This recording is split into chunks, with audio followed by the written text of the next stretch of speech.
Shut up, compressor. Hey everyone, Matt here with Duke's Models, coming to you with a rare review that's not a model, paint, airbrush, or anything like that. So a few weeks ago, a company called BenQ reached out to me asking if I'd be willing to take a look at one of their higher end lamps, the e-reading LED desk lamp. This is a pretty fancy lamp. It's got a bunch of LEDs, it's got a wide coverage area, and it's basically made for people who are both working on computers and wanting, a lamp for reading and things like that. But they're also looking for additional applications, additional audiences, and model builders were one of the ones that really popped up because the importance of bright, even light, eye strain, eye fatigue, things like that. And so I'm always up for playing around with new tools and new things to add to the bench. And so I said, sure.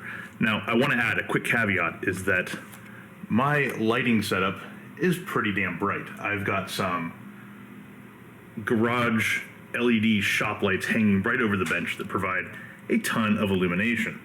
So I'm in maybe a bit of a unique situation, or probably not unique, but not everybody has a garage or a basement workshop type setup like I've got going on here. And so I'm thinking of sort of a dual review both for this space that I'm in right now, but also thinking about like an indoor setup in a spare bedroom, or even like, at the dining room table or kitchen table or whatnot. And how it would be, how a lamp like this would be feasible for out here versus in there.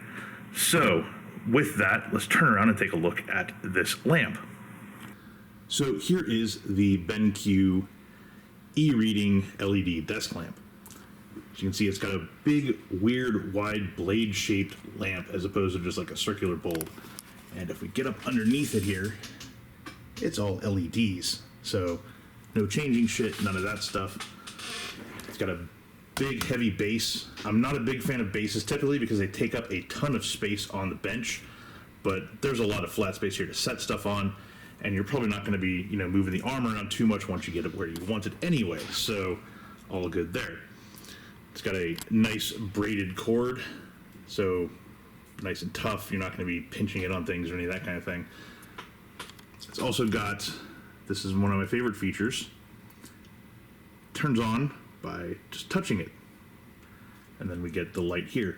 Now I'm going to go and kill the overhead light directly above it, which makes it noticeably darker because that light is super bright and packs a ton of lumens. But still, you get in here and you look at what's underneath illumination, the lighting is still quite good. Something that I like about this lamp, it might be hard to show while I'm shooting one-handed, is that, and the other thing is, because this is a touch thing, if you touch it, the light changes or it turns off. So, like so. Anyway, the head of this thing can tilt. So you can basically put it to a couple different angles. It doesn't quite tilt to like 90 degrees, which would be awesome for like a front light for airbrushing. But if you tilt it, pretty aggressively like this, and then you get it down nice and low, you get good front illumination on what you're working on, and you can very easily kind of like look above it or look below it. You can use it as a side light while you're airbrushing, all that kind of thing. And so just from the ability to add like a second lighting setup, instead of just relying on straight overheads, like when I turn this back on, we've still got strong front illumination here, and we can see everything that's happening with this figure, or with the tie interceptor back there. We turn this off, and all that goes away, even with that strong overhead light. Turn it back on, boom, there we go.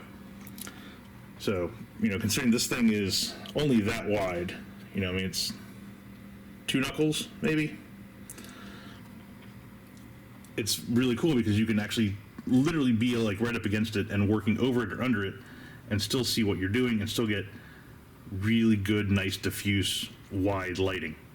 So that's pretty awesome in and of itself.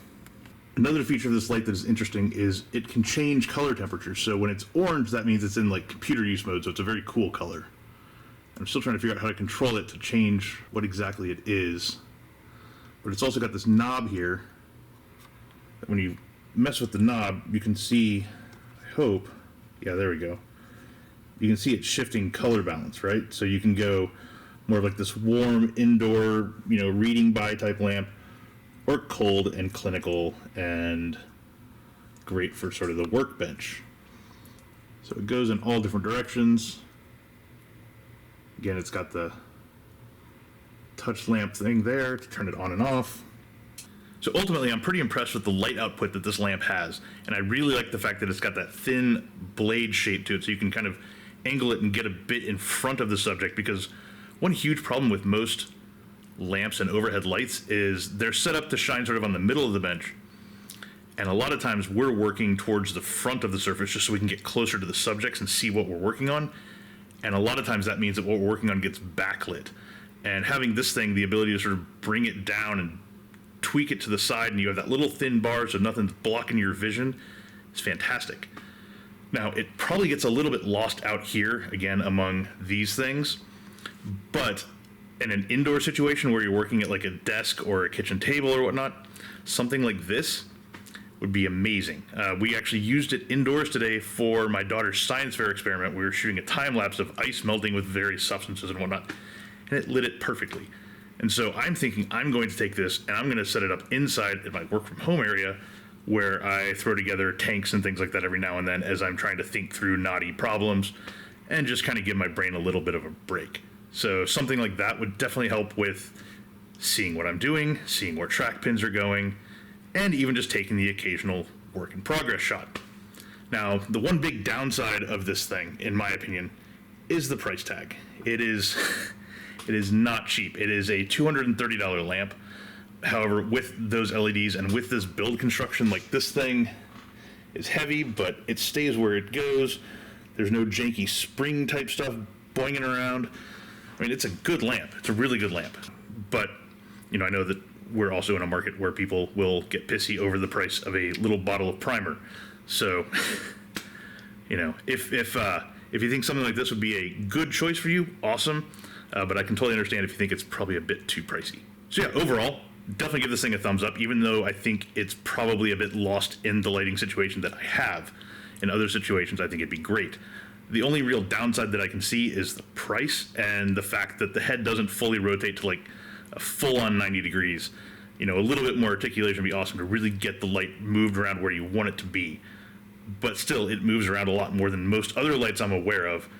And it's light enough and thin enough that it doesn't get in your way, so you can have light where you want it and still see what you're doing, which, as modelers, really matters. So yeah, thanks to BenQ for sending this my way to check out. I'm looking forward to setting it up at my work from home area and using it for a whole bunch of various works in progress over the next few months. So thanks, and catch you later.